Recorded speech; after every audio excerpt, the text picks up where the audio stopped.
This is the overview for Futato chapters 14 and 15. I'm going to overview both these chapters in the same video because frankly in chapter 14 there's just not much to overview. Now, since, and this is very important, since we are not worrying about reduplicating and memorizing all of the vowel changes, okay, since we're not doing that, this will be a very easy chapter because what you're going to notice is that regardless of whether in this case certain weak verbs are weak, that is a weak verb is irregular in some way because it might have a guttural in the three consonant verb lemma form, and there might be other consonants that disappear.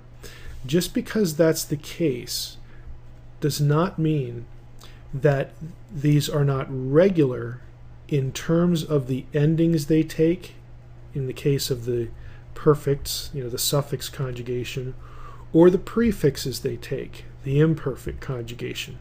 All of those things are going to stay absolutely the same, with one or two exceptions that are easy to spot. And so you don't need to worry about the vowel patterns, okay? If you can stay on track there and not try to memorize every vowel change, if you just stick with the consonants, you'll be just fine. Now let's jump in, and when I show you this, that'll become a little clearer. Weak roots, Futato explains what a weak root is. 14.2, you should understand this, that the weakness in a root is designated two ways: the location of the weakness and the nature of the weakness. So again, weak verbs are characterized as such because if they include a guttural, or if they include a noon in the first consonant, or a hey in the third consonant, first yod verbs, yod in the first consonant, are also considered weak. There are certain consonants that make the verb behave differently. Though that will be noted by Roman numerals. So something will either be first weak, second weak, or third weak is the way it's talked about. So down here in the examples, avad is a first guttural verb or a first weak verb. Okay, you'll see either designation. Ga'al is a second guttural because the second consonant is a guttural. Batach is a third guttural verb because the third consonant in the form is a guttural. Okay, so that's all that this terminology means. But it's important for you to know that so you don't get confused. So in this lesson, first guttural verbs and third aleph verbs are introduced. So this is what he's talking about. Now, first gutturals, perfect and imperfect. You'll notice here in the perfect, paragraph 14.5. He's talking here, here's what happens with first guttural verbs. The shava is replaced by a chatef patak. Again, big deal. Look at the chart. Here is your verb form. If you know your vocabulary, you know that Ghayan Mem Dalet, you know this is your root. And so we've been doing this for 13 lessons now. Here's the question. Is it prefixed? No, it doesn't have a prefix. That means it is a perfect form. It's a cal perfect. And the tem tells us it's second masculine plural. You're done. It didn't matter what the vowels were down here. What matters is you recognize the root lemma and the ending. That's it. In that case, in that respect, it's just like the strong. Ketal tem, amad tem. Okay, who cares what the pronunciation is like? Again, when the pronunciation matters, when the vowel patterns matter, I will tell you. I'm telling you here, they don't matter. Just pay attention to the consonants. So this is very regular with the cal perfects, the paradigms you already know. Nothing new to memorize here. The imperfect, same thing. Here's our strong verb, the ones that doesn't have the guttural, yiktol. Well, does it really matter that the first guttural would be pronounced ya'amod instead of yimod? Ya'amod. No, it doesn't, because look at the form. Look at your form. I'm going to ask the same question. Here's your verb form. You should know this is a verb form. If you know your vocabulary, you know you have amad as a verb. First question, does it have a prefix? Yes, it does. That means it is imperfect. It's the imperfect conjugation. Of course, the only stem we have to this point is the cal. You're done. You know this is a cal imperfect third masculine singular. The prefixes are the same as the strong verbs. Absolutely the same. There is nothing new to memorize here. If you get hung up on why is this ek tol and now this is emod, if you're going to try to memorize all that, it's going to be brutal. Okay, just trust me. Look at the consonants. Does it have a prefix? Yes or no? That tells you if it's perfect or imperfect, and then from that point on you start looking for suffixes to orient the form in terms of person and number.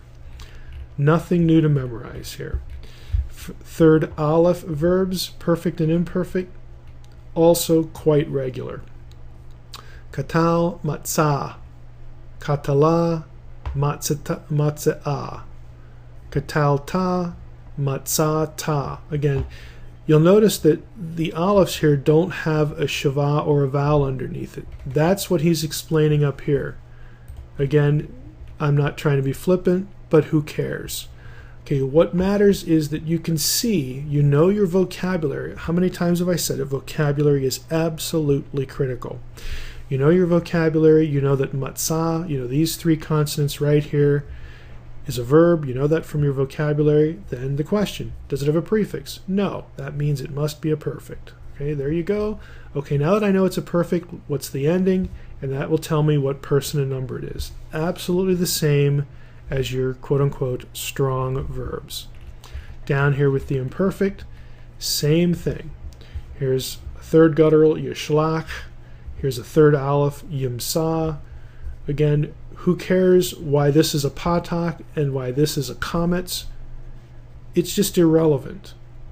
Right? What you need to do is you need to look at the form, regardless of whether it's third guttural or third aleph, or regardless of what it is, and you know what the verb is. You know you have a verb. You know that from your vocabulary. First question, does it have a prefix? Yes, it does. That means we're dealing with an imperfect.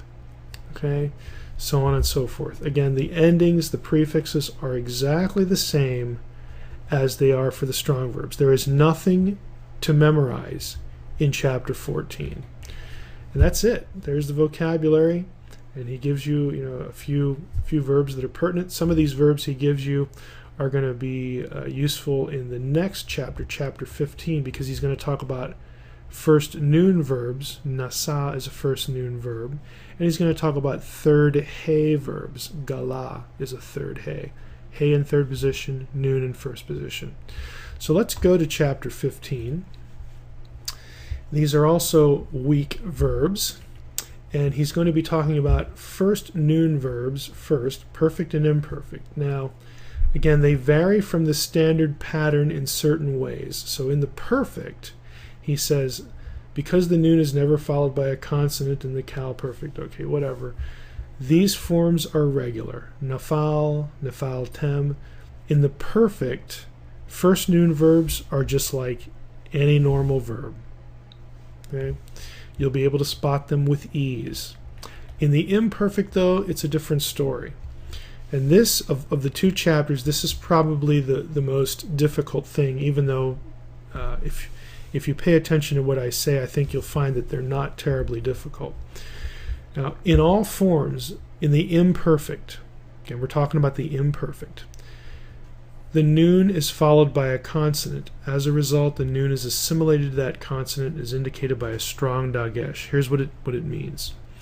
If you start here, and your root is nafal, here's your root, noon, pe, lamed, nafal. With the first noon verb, when you add the prefix, again, we're talking about the imperfects, and it's yin, and then the noon closes that syllable. What happens in pronunciation, and then it worked its way out into the way that the verb is written, that will morph, it'll double the second consonant and then that is indicated by having only one consonant but yet putting a doubling dagesh in there. So instead of yin pol for the cal imperfect, you have yipol. It's just like the noon disappears. And what really happens is the noon assimilates into the consonant that follows, and then that consonant gets doubled. That's why we have a doubling dagesh in here. So this is an example.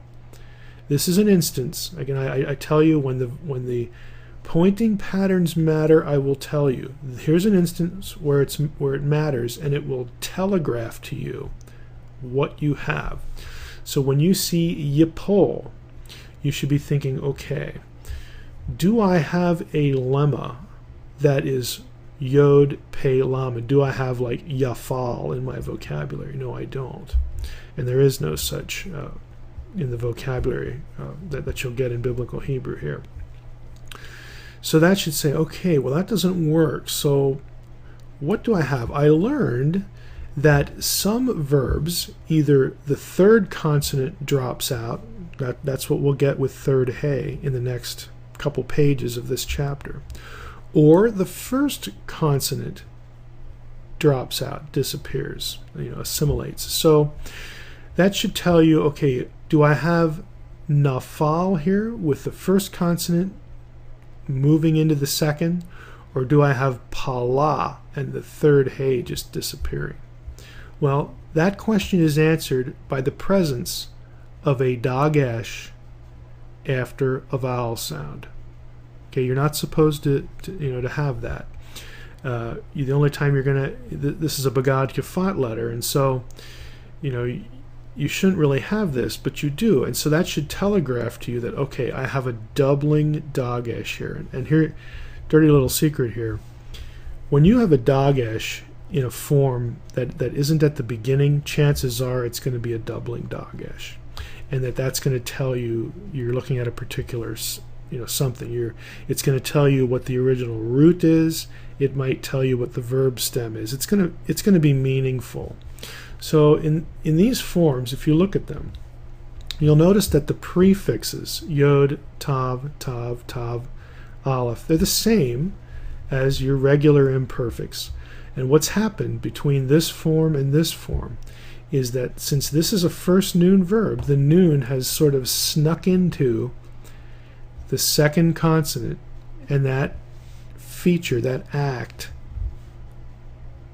get rid of that, is indicated by the dagesh in the middle. So yipol, tipol, tipol, tipli, epol, so on and so forth. Now, you're just going to have to memorize those, and use the video to help you do that. One note, 15.4 here, is the cal imperfect of lakak. Lakak, even though it's not first noon, behaves as if it were a first noon verb in the imperfect. Perfect, it'll be perfectly regular, just like first noon verbs are. But in the imperfect, just like first noon verbs, it'll act the same way a first noon verb does. And this you just have to remember because lakak is so common. So here we have yik tol in the strong. Here we have yikak. We don't have yilkak. We have yikak. The lamed has assimilated into the second consonant just like a first noon verb would do. But it's indicated the same way. Dagesh dot, doubling dagesh right there. Let's move down here to third hey. Third hey verbs are also vary because what will happen is the hey will drop out before a suffix ending that begins with a consonant and to our eye change to a yod, and it will drop off totally when the verb ending is a full vowel. Now the reason for this, it's historical. Most third hey verbs in ancient Semitic were actually originally third yod verbs, and that original spelling comes out in certain forms of third hey verbs. You don't have to care about any of that. You don't have to learn it. You don't have to remember it. If you wanted to know why this happens, hey, here's a paragraph as to why. If you want to know more detail, you consult an advanced grammar or a reference grammar. For our purposes, we want to look at the paradigm down here. We have katal, katala. With third, and let's just take another one, katal, ta. With third haze, you have gala, normal, basic form, and then you have galeta. You can't have another galeha. It just doesn't work that way. And you can't get rid of one of the hays because then your forms here would be identical. So galeta, it adds a T before the same ending. Comets hey, comets hey. You just have to remember this one. And for the rest of them, when the ending begins with a consonant, when the suffix begins with a consonant, look what happens. The third hay will become a yod. Galita, galit, galiti. So when you look at a form like this, you could tell, okay, ask your questions. Does it have a prefix? No. So it must be a perfect.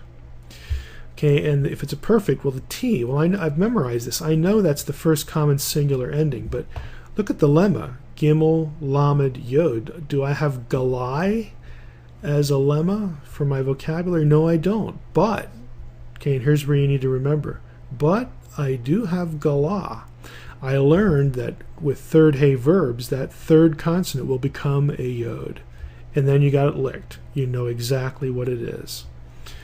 You'll notice here, when the ending is a full vowel, the hay just disappears. Galu. Everywhere else, when the ending begins with a consonant, your suffix has a consonantal beginning, we have the yod appear. Galitem, galiten, galinu. Just the full vowel, you get that hay disappearing. Now the imperfect, same prefixes, they're always going to be the same. And you have a few differences. You'd have yigla. Again, look at the comparison. Lemma, yod suffix. Full lemma, yod suffix.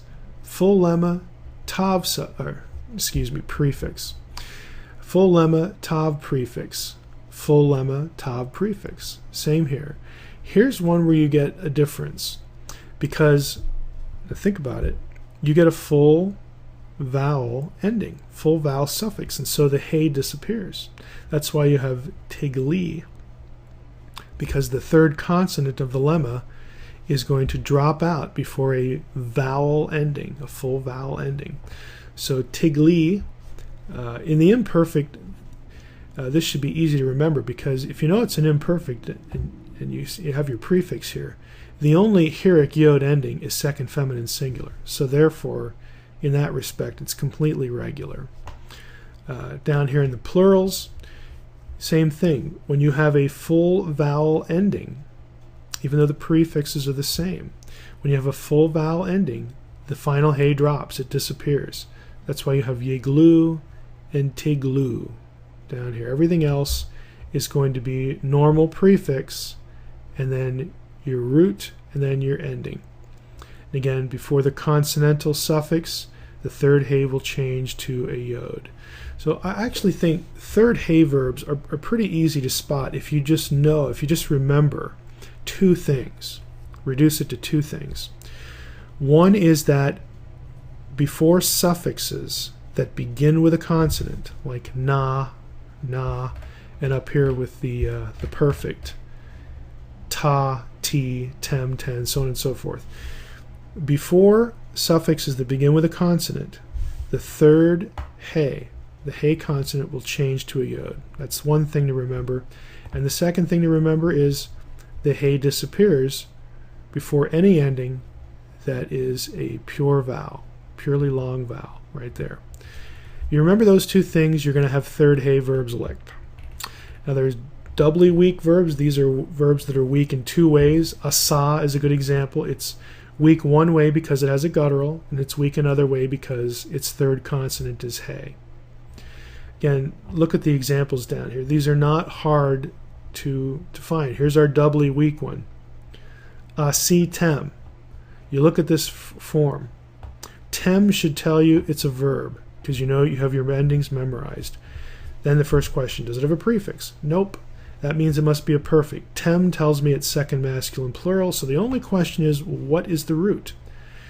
Rayin, sin, yod. Do I have a psi in my vocabulary? No, I don't. But, there's that yod before the consonant ending. If that were a hey, would it look familiar? Asa, you bet. You got it licked. You know exactly what that is. Again, just read through the doubly weak portion. The process is the same. It should not be difficult for you to tell what you're looking at if you just slow down and think about what you're seeing. And again, rehearse the videos if you need to. Get the principles down. Take some notes about what you need to remember and what you can sort of dismiss or not worry about. And I think you'll be able to handle first noon and third hey verbs just fine. And the gutturals from chapter 14, they're very regular. You don't need to worry about the vowel patterns. Worry about the consonants, the prefixes, and the suffixes, and you'll be just fine. So that is the overview for chapters 14 and 15. Again, we're down here to vocabulary. Make sure you read his vocab notes. Always read any notes he has down here. But in terms of the forms, that's it. That's the content of these two chapters, and I don't think you're going to find them too difficult.